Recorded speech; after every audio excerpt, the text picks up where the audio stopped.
ಇನ್ನು ಗುರ್ಲಾಪುರದಲ್ಲಿ ರೈತರ ಜೊತೆ ಸಕ್ಕರೆ ಸಚಿವ ಚರ್ಚೆ ಮಾಡ್ತಾ ಇದ್ದಾರೆ. ಸಚಿವರು ಸ್ಥಳಕ್ಕೆ ಬರಬೇಕು, ಅದಾದ ನಂತರವೇ ನಮ್ಮ ತೀರ್ಮಾನ ಅನ್ನುವಂಥದ್ದನ್ನ ಹೇಳ್ತಾ ಇದ್ರು ರೈತರು.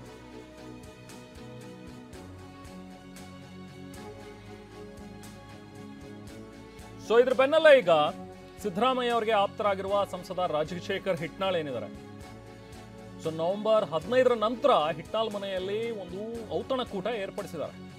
ಈ ಔತಣಕೂಟದಲ್ಲಿ ಸಿದ್ದರಾಮಯ್ಯ ಬಣದವರೆಲ್ಲರೂ ಕೂಡ ಭಾಗಿಯಾಗುವಂತ ನಿರೀಕ್ಷೆಗಳಿದೆ. ಸಿಎಂ ಬೆಂಬಲಿಗ ಸಚಿವರು, ಶಾಸಕರು, ಸಂಸದರು ಎಲ್ಲರೂ ಕೂಡ ಭಾಗಿಯಾಗ್ತಾರೆ. ನವೆಂಬರ್ 15ರ ನಂತರ ಯಾವುದೇ ಕಾರ್ಯಕ್ರಮ ಹಮ್ಮಿಕೊಂಡಿಲ್ಲ ಈಗ ಸದ್ಯಕ್ಕೆ ಹಿಟ್ನಾಳ್ ಅವರು. ಸೊ ಸಿಎಂ ಬದಲಾವಣೆ ಅಥವಾ ಸಚಿವ ಸ್ಥಾನ ಬದಲಾವಣೆ ಈ ಎಲ್ಲಾ ವಿಚಾರಗಳ ಬಗ್ಗೆ ಚರ್ಚೆ ಆಗುವಂತ ಸಾಧ್ಯತೆಗಳಿವೆ.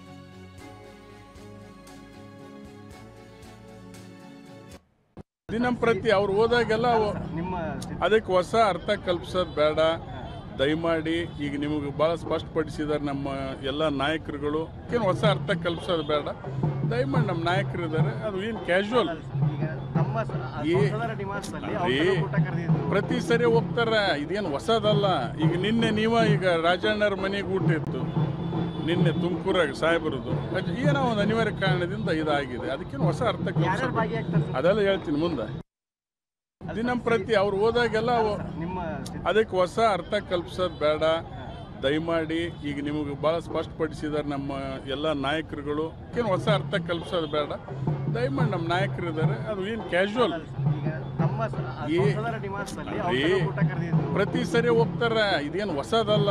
ಈಗ ನಿನ್ನೆ ಈಗ ರಾಜಣ್ಣರ ಮನೆಗೆ ಊಟ ಇತ್ತು, ನಿನ್ನೆ ತುಮಕೂರಾಗ ಸಾಹೇಬರದು. ಏನೋ ಒಂದು ಅನಿವಾರ್ಯ ಕಾರಣದಿಂದ ಇದಾಗಿದೆ. ಅದಕ್ಕೇನು ಹೊಸ ಅರ್ಥ ಕಲ್ಪಿಸೋದು ಅದೆಲ್ಲ ಹೇಳ್ತೀನಿ ಮುಂದೆ. ಇದೆಲ್ಲದಕ್ಕೂ ಹೊಸ ಅರ್ಥ ಕಲ್ಪಿಸೋದು ಬೇಡ ಅಂತ ಹೇಳ್ತಾರೆ. ಇದರ ಬೆನ್ನಲ್ಲೇ ನವೆಂಬರ್ ಅಂತ್ಯದಲ್ಲಿ ರಾಜಕೀಯ ಬದಲಾವಣೆ ಆಗೇ ಆಗತ್ತೆ ಅಂತ ಹೇಳಿ ವಿಪಕ್ಷದ ನಾಯಕರುಗಳು ಮಾತಾಡ್ತಾ ಇದ್ದಾರೆ.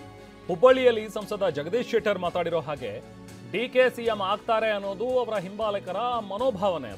ಅದೇ ಮನೋಭಾವದಲ್ಲಿ ಅವರ ಹಿಂಬಾಲಕರು ಈಗಲೂ ಇದ್ದಾರೆ. 5 ವರ್ಷನೂ ಸಿದ್ದರಾಮಯ್ಯ ಅವರೇ ಸಿಎಂ ಅಂತ ಹೇಳಿ ಡಿಕೆ ಹೇಳಿ ನೋಡೋಣ. ಡಿಕೆ ಶಿವಕುಮಾರ್ ಬಹಿರಂಗವಾಗಿ ಹೇಳಿ ಅಂತ ಜಗದೀಶ್ ಶೆಟ್ಟರ್ ಸವಾಲ್ ಹಾಕಿದ್ದಾರೆ. ಕ್ರಾಂತಿ ನವೆಂಬರ್ ಕ್ರಾಂತಿ ಆಗ್ತದೆ ಅಂತ ಹೇಳಿದವರು ಯಾರು? ಭಾರತೀಯ ಜನತಾ ಪಾರ್ಟಿ ಅಲ್ಲ, ಜಗದೀಶ್ ಶೆಟ್ಟರ್ ಅಲ್ಲ, ಬಿಜೆಪಿ ಯಾವ ನಾಯಕರು ಅಲ್ಲ. ಇದನ್ನ ಹೇಳಿದವರು ರಾಜಣ್ಣನೇ. ನಿನ್ನೇನು ಅವ್ರ ಮನೇಲಿ ಔತಣಕೂಟ ಏರ್ಪಾಡು ಮಾಡಿದ್ರಲ್ಲ, ಅದೇ ರಾಜಣ್ಣವರು ನವೆಂಬರ್ದಲ್ಲಿ ಕ್ರಾಂತಿ ಆಗ್ತದೆ ಅಂತೇಳಿ. ಈಗ ಕ್ರಾಂತಿ ಆಗ್ತದೋ ಭ್ರಾಂತಿ ಆಗ್ತದೋ ಅದು ಅವ್ರಿಗೆ ಬಿಟ್ಟಂತ ವಿಚಾರ. ಆದ್ರೆ ಇಡೀ ಜಗತ್ತಿಗೆ ಗುರ್ತಾಗಿದೆ, ಸಮಾಜಕ್ಕೆ ಗುರ್ತಾಗಿದೆ. ಜನ ಮಾತಾಡ್ಲಿಕ್ಕೆ ಹತ್ತಿದ್ದಾರೆ, ಕಾಂಗ್ರೆಸ್ಸಿನ ಶಾಸಕರು ಮಾತಾಡ್ಲಿಕ್ಕೆ ಚಾಲು ಮಾಡಿದ್ದಾರೆ. ನವೆಂಬರ್ ಎಂಡ್ ಒಳಗಾಗಿ ಏನೋ ಆಗ್ತದೆ, ಕಾಂಗ್ರೆಸ್ ಒಳಗೆ ಸರ್ಕಾರಕ್ಕೆ ಏನೋ ಆಗ್ತದೆ, ನಾಯಕತ್ವ ಬದಲಾವಣೆ ಆಗ್ತದೆ ಅನ್ನುವಂಥದ್ದು ಪ್ರಚಲಿತವಾಗಿ ನಡೀತಾ ಇದೆ. ಡಿ ಕೆ ಶಿವಕುಮಾರ್ ಅವ್ರ ಹಿಂದಗಡೆ ಇದ್ದಂತ ಯಾರು ಶಾಸಕರಿದ್ದಾರೆ ಅವ್ರು ಈಗಾಗಲೇ ಮಾತಾಡಿ ಚಾಲು ಮಾಡಿದ್ದಾರೆ. ನವೆಂಬರ್ ಅಂತ್ಯದೊಳಗಾಗಿ ಡಿ ಕೆ ಶಿವಕುಮಾರ್ ಮುಖ್ಯಮಂತ್ರಿ ಆಗ್ತಾರೆ. ಆ ಕಾನ್ಫರೆನ್ಸ್ ಅಲ್ಲಿ ಅವ್ರು ಅಡ್ಡಾಡಕತ್ತಾರೆ. At any cost D K Shivakumar ಆಗುವುದಿಲ್ಲ ಮುಖ್ಯಮಂತ್ರಿ, ಸಿದ್ದರಾಮಯ್ಯ ಮುಂದುವರಿತಾರ ಅನ್ನುವಂಥದ್ದು ಸಿದ್ದರಾಮಯ್ಯ ಹಿನ್ನೆಲೆ ಇರುವಂತ ಶಾಸಕರು ಮಾತಾಡ್ಲಿಕ್ಕೆ ಚಾಲು ಮಾಡಿದ್ದಾರೆ. ಅಂದ್ರೆ ಈ ಗೊಂದಲ ನಡೆದೈತಿ. ಇದಕ್ಕೊಂದು ಇತಿಶ್ರೀ ಹಾಡು ಅಂತ ಹೇಳೋದು ಕಾಂಗ್ರೆಸ್ನ ಹೈಕಮಾಂಡು ಅಥವಾ ಸಿದ್ದರಾಮಯ್ಯ ಡಿ ಕೆ ಶಿವಕುಮಾರ್ ಒಂದು ಪತ್ರಿಕಾಗೋಷ್ಠಿ ಮಾಡಿ ಹೇಳ್ಬಿಟ್ಲಿ ನಾಯಕತ್ವ ಬದಲಾವಣೆ ಇಲ್ಲ, ಸಿದ್ದರಾಮಯ್ಯನು 5 ವರ್ಷ ಇರ್ತಾರೆ ಅಂತ ಹೇಳ್ಬಿಡ್ಲಿ. ಮುಗಿದೋದು ಗಂದಲ, ಯಾರು ಮಾತಾಡೋ ಪ್ರಶ್ನೆನೇ ಇಲ್ಲ, ಅದನ್ನ ಹೇಳಿಕ್ಕೆ ತಯಾರಿಲ್ಲ. ಅಷ್ಟೇ ಅಲ್ಲ, ಡಿ ಕೆ ಶಿವಕುಮಾರ್ನ ಡಿಕ್ಲೇರ್ ಮಾಡಿಬಿಡ್ಲಿ, ಇಲ್ಲ ಸಿದ್ದರಾಮಯ್ಯ 5 ವರ್ಷ, ಇದಕ್ಕೆ ಬಗ್ಗೆ ಯಾರು ಮಾತಾಡಬೇಡ್ರಿ, ನಾನೇ ಒಪ್ಪಿಗೆ ಕೊಟ್ಟಿದ್ದೀನಿ, ಇದು ಬದಲಾವಣೆ ಅನ್ನೋ ಪ್ರಶ್ನೆ ಇಲ್ಲ ಅಂತ ಅವ್ರನ್ನ ಹೇಳ್ಬೇಕಾಯ್ತಲ್ಲ.